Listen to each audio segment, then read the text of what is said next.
Halo,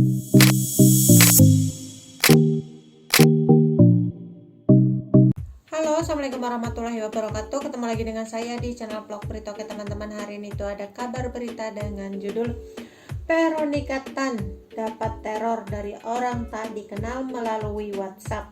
Meski telah cerai, Ahok masih ikut geram dan naik darah masih cinta.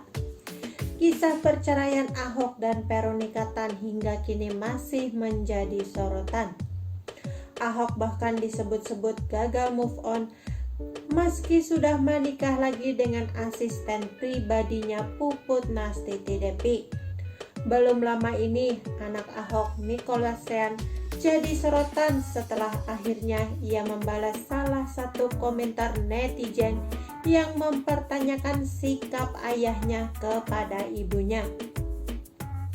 Netizen tersebut nampak tak terima kala Ahok BTP terus-terusan menyinggung soal perselingkuhan Veronica Tan dengan Julianto Tio.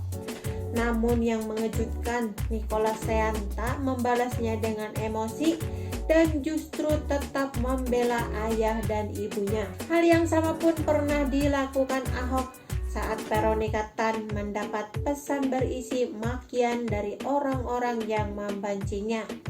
Dikatakan ia juga merasa sakit hati sampai panas. Kini Basuki Cahayapurnama sudah menduduki jabatan sebagai komisaris Pertamina yang nampak jauh dari rakyat. Tapi dulu sejak memulai karir politiknya sebagai Bupati Bangka Belitung, ternyata Ahok sudah banyak menerima penolakan. Ahok pun membahas soal sakit hatinya di politik saat diwawancarai podcast Magna Talks bersama Iyas Lawrence.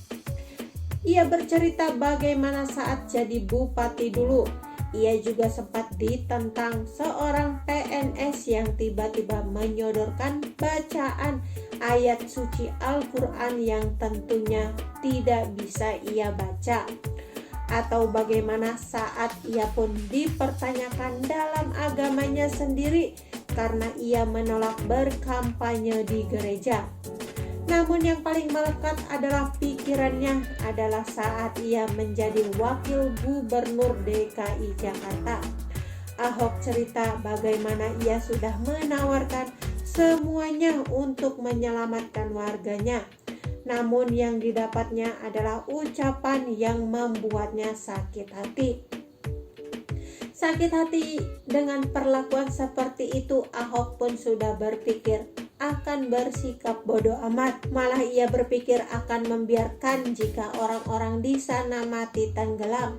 Pasalnya ujaran kebencian itu ternyata sudah berlangsung lama, bahkan sampai ke keluarganya yang mana saat ia masih beristrikan Veronica Tan. Namun Ahok berdoa meminta petunjuk pada Tuhan, ia mendapat iluminasi baru. Ia bercerita bagaimana ia dapat gambaran tentang kisah Musa. Tentang bagaimana Musa sudah diberikan mukjizat sebegitu besar oleh Tuhan sampai bisa membelah Laut Merah. Namun pengikutnya yang satu ras dan satu keyakinan masih memiliki pemikiran untuk memukul Musa. Makanya Ahok sendiri akhirnya malu dan berpikir bahwa Musa yang hebat saja bisa mendapat pengkhianatan apalagi dirinya. Karena itulah akhirnya ia mendapat kekuatan untuk mengurus kembali para pengungsi tanpa pamrih. Oke teman-teman, itu sedikit berita dari channel vlog berita. Sampai ketemu lagi di berita-berita selanjutnya. Sampai jumpa. Bye.